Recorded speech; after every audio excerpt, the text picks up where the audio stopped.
Махмуд Али Калиматов наградил звезд российского хоккея и футбола юбилейными медалями 250 лет единения Ингушетии с Россией. Новая крыша, электропроводка, окна и двери. Капитальный ремонт провели в Назрановском районном доме культуры. ОБЖ, информатика и технология. В школах региона открыты 42 образовательных центра «Точка роста». Расскажем, как они работают.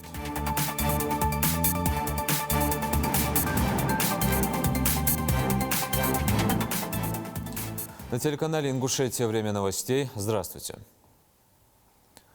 Глава Ингушетии Махмуд Али Калиматов наградил юбилейными медалями 250 лет единения Ингушетии с Россией звезд российского хоккея и футбола, которые прибыли в республику для проведения мастер-классов для ингушских спортсменов.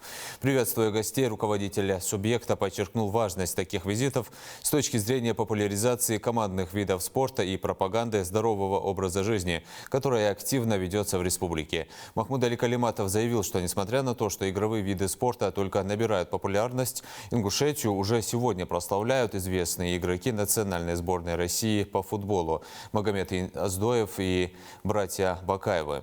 Глава региона отдельно поблагодарила ветеранов спорта, которые до сих пор активно участвуют в развитии детско-юношеского спорта.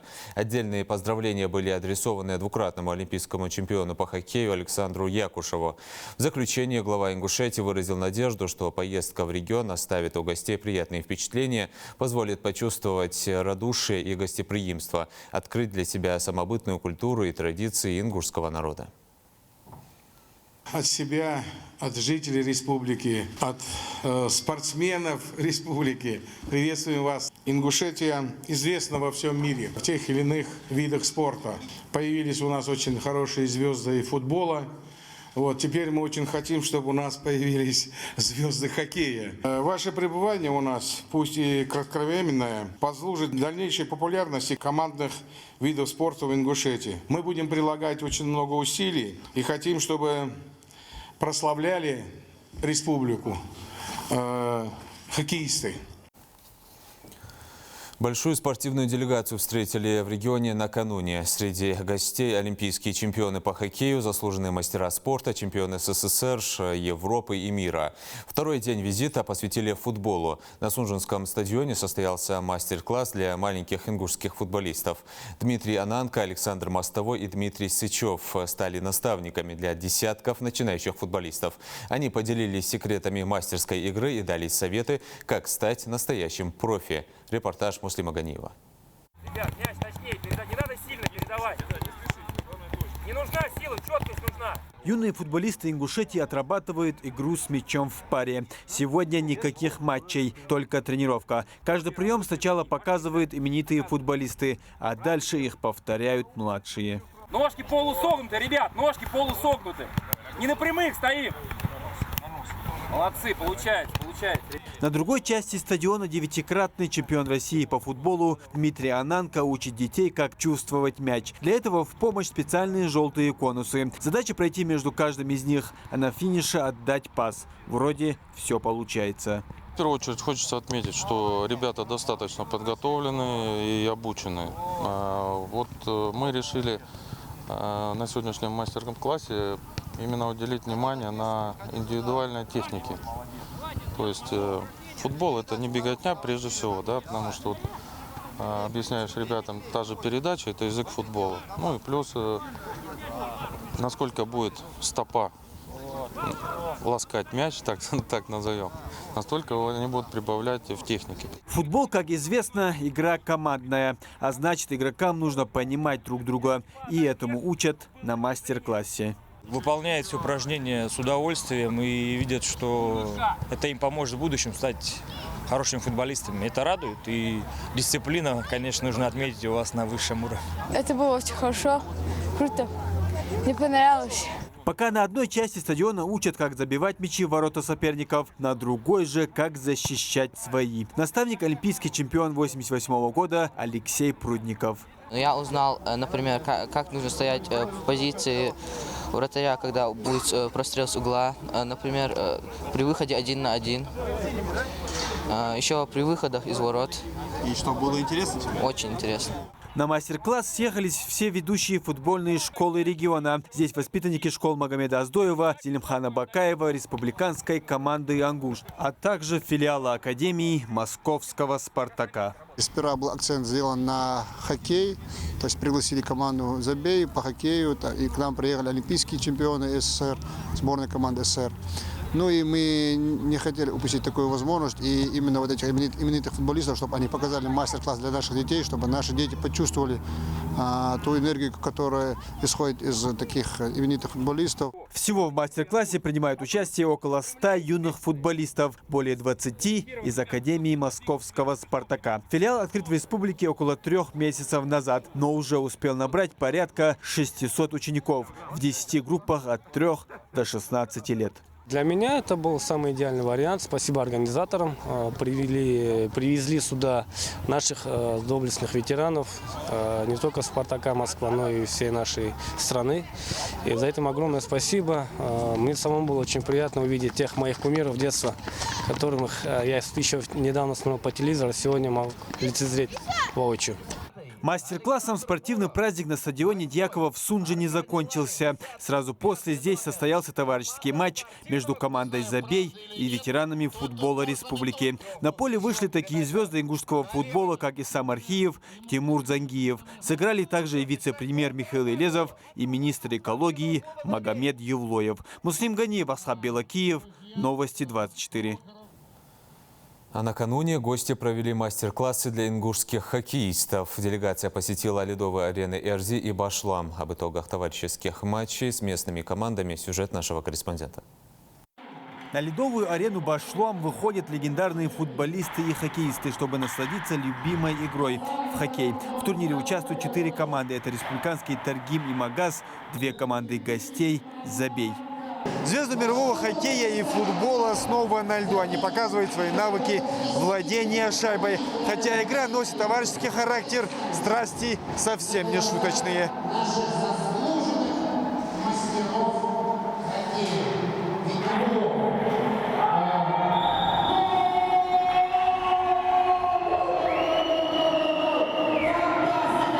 Известный футболист Александр Мостовой вместе с 9-кратным чемпионом России Дмитрием Ананко и его тезкой, бронзовым призером Евро-2008 Дмитрием Сычевым вышел в первой пятерке против местного Таргима. Командам предстояло сыграть 2 периода по 15 минут. С самого начала у гостей игра не задалась. Как итог, 2 шайбы в их ворота залетели с небольшим перерывом. До конца периода гости выровняли счет и ушли на перерыв с ничьей 2-2.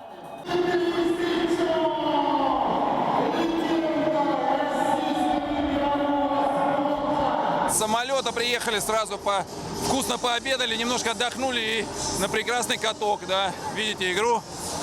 Сыграли только первый период, поэтому получили удовольствие. Но ясно, что, сами понимаете, мы немножко с самолета, да, немножко такие заторможенные. Но сейчас раскатимся и по-любому получим удовольствие. Я думаю, соперники наши тоже получат удовольствие от игры.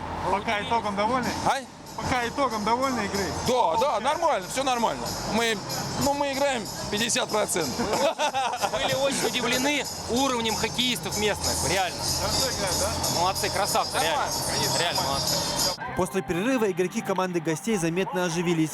И во втором периоде в результате мастерски разыгранных комбинаций забросили еще одну шайбу. Больше всего отличился нападающий команды «Забей» Дмитрий Сычев. Он с детства увлекается хоккеем, однако для профессиональной карьеры выбрал футбол, став одним из самых популярных игроков России. Впечатления отличные. Слышал много хорошего от Магии Аздоева, когда вместе в команде играли. Поэтому сейчас здесь отличный прием. Приятно всегда находиться здесь, тем более любят спорт. Это самое главное. В другой сетке скрестили клюшки вторая группа команды «Забей» и местный «Магаз». Тут все сложилось как раз наоборот. Для хозяев игра не складывалась весь первый период. На перерыв они ушли с проигрышным счетом 2-0. Во втором периоде игра у хозяев пошла намного лучше. Однако и здесь победителями вышли гости. Итоговый счет 5-2. Все замечательно, да. По итогу мы выиграли. В принципе, мы к этому готовились. Немножко готовность была такая скомканная, то, что я вам говорил, да, мы же прям с самолета, поэтому, конечно, нам было нелегко. В таком составе мы играли первый раз, но, видите, все-таки футбольные качества нам помогли.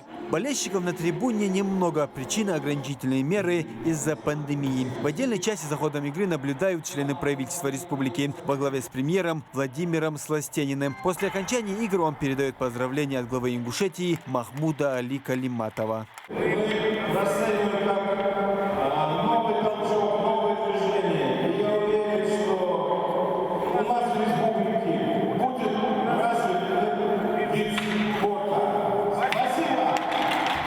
Ну а после участников турнира наградили кубками и грамотами. Правда, самая большая награда для них – это красивая игра. Муслим Ганиев, Акрамат Дасхоев, Новости 24.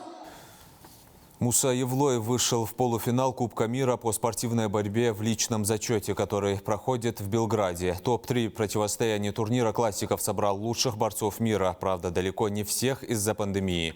Евлоев выступает в весе до 97 килограммов. Он уже провел удачные 2 схватки с армянским борцом, олимпийским чемпионом Артуром Алексаняном и болгарцем Кириллом Миловым. В полуфинале Муса встретится с представителем Ирана Мохаммад Хади Сарави. Ритейлеры смогут обеспечить россиянам возможность покупать продукты по доступным ценам. Об этом заявили в Ассоциации компаний розничной торговли.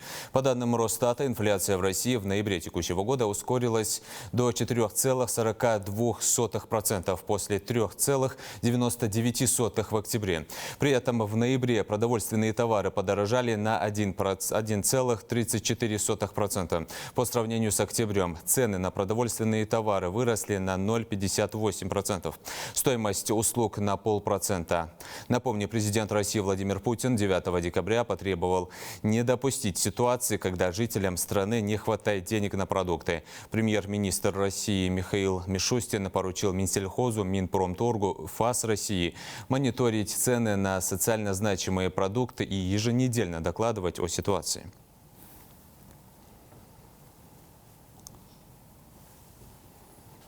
Капитальный ремонт провели в Назрановском районном доме культуры. Помимо внутренних косметических обновлений, сменили кровлю, окна и двери, провели новую электропроводку. За короткий срок проведен большой фронт работ. Когда жители смогут оценить изменения, расскажет Идрис Ижиев.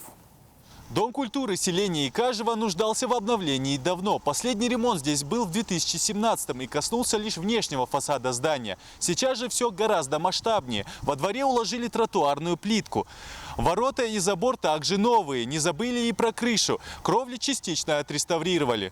Дождь зданию теперь не страшен. Раньше протекающая крыша была не просто проблемой, а настоящей катастрофой, отмечают работники ДК. Не забыли и о прилегающей территории и парковке. Асфальтовое покрытие второй категории спроектировали так, чтобы дождевая вода стекала в водоотводы. Это позволит прослужить ему намного дольше. Внутри изменения не сразу бросаются в глаза, однако они более чем масштабные. Все стены здания выровняли и перекрасили. Обновлять внутренний интерьер пришлось из-за многолетней проблемы. Старая проводка доставляла много хлопот и не раз становилась причиной срыва культурных мероприятий. Простым ремонтом здесь не ограничились, а решили полностью модернизировать электроснабжение всего здания. Здесь стояли еще в 80-х годах, когда строили это здание, электрощиты. Они уже пришли в негодность.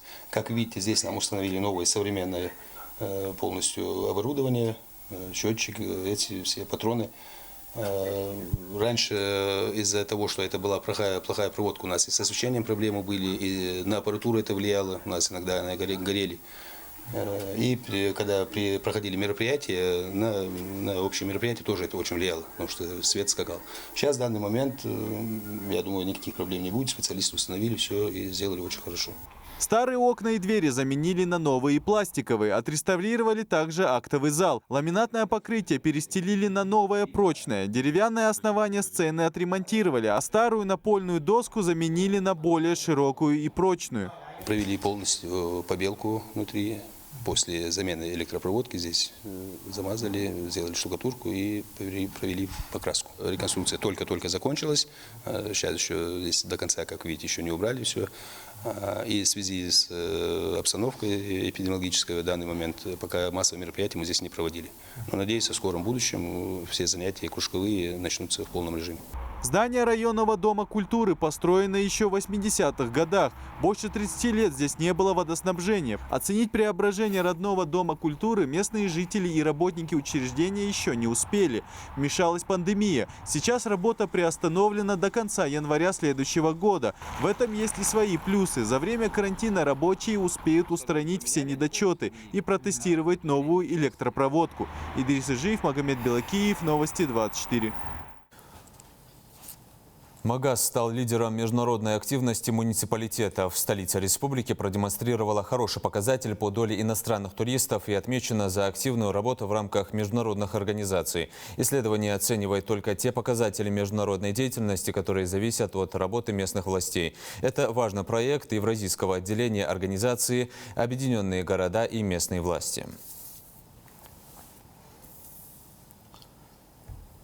В школах региона в этом году появилось 42 центра «Точка роста» для подготовки детей по цифровому, естественно-научному, техническому и гуманитарному направлениям. Их открытие стало возможным благодаря реализации нацпроекта образования. Школы оснащаются современным цифровым оборудованием для обучения по предметам ОБЖ, информатика и технология. Открытые центры в школах Назрани посетила Хава Газикова.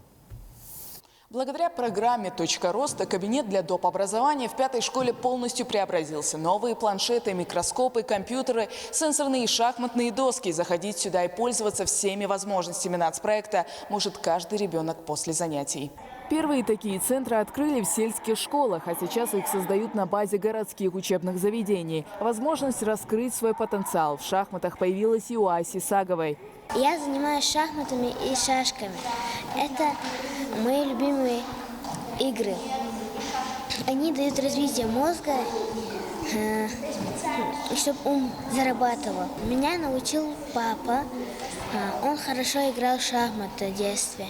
Количество центров «Точка роста» в рамках нацпроекта образования в республике за год увеличилось с 17 до 59. У детей развивают научно-техническое и инженерное мышление. Словом, дополнительные занятия в школах стали еще интереснее.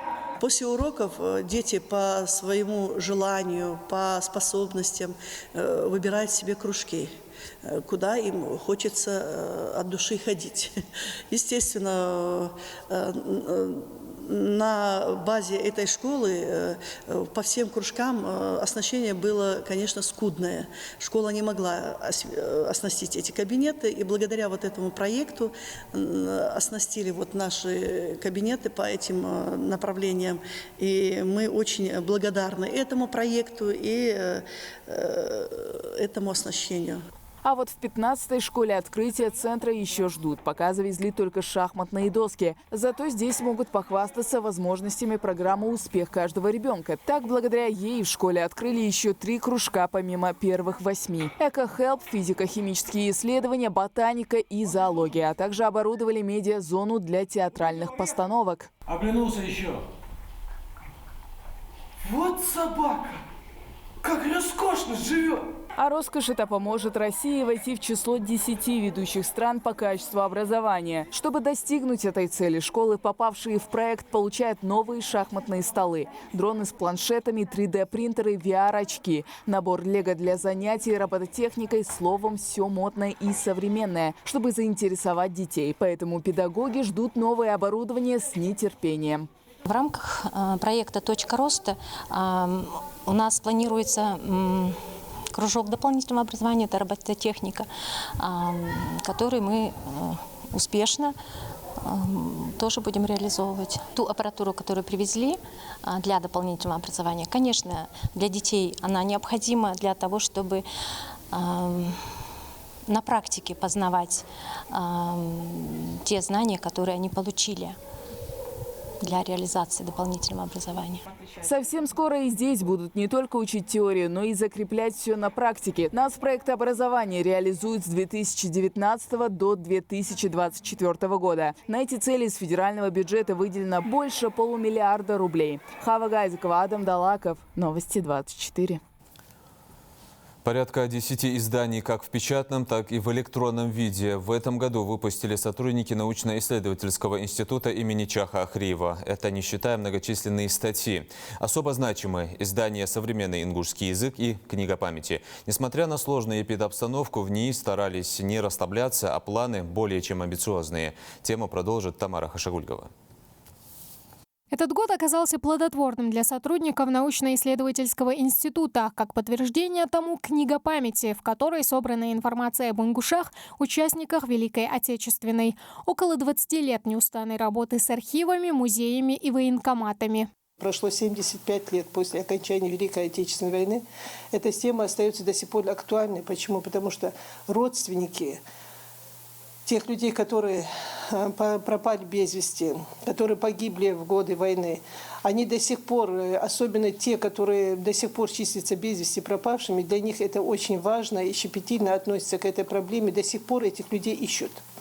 До сих пор восстанавливают их имена. Книга результатом долгих поисковых работ автора данной книги, автор книги Тамара Мудгириевна Индиева, старший научный сотрудник отдела истории нашего института. Надо добавить, что данный проект является совместным проектом с Ингушским государственным университетом. Но, насколько я знаю, автор этой книги работал в архивах нашей страны и зарубежья, и у нас в республике. Порядка 10 изданий, как в печатном, так и в электронном формате, в числе которых работа о горском национальном движении начала 20 века. Это монография «Первый опыт комплексного анализа движения». В ней говорится о предпосылках создания и развития горского нацдвижения, а также воздействии на него насущных проблем региона. Вот тоже совместный проект с Ингушским государственным университетом. Работа Матеева Тимура Хусеновича, кандидат исторических наук. Горское национальное движение в революциях, в гражданской войне на Северном Кавказе 1917-1921 годы. Тоже своего рода в историографии Кавказа это первая своего рода вот такая работа, где вот данные проблемы национального движения, горского национального движения, вот в те сложные годы истории нашего общества отображаются. Здесь идет речь не только об ингушском национальном движении, но и о национальном движении Северного Кавказа.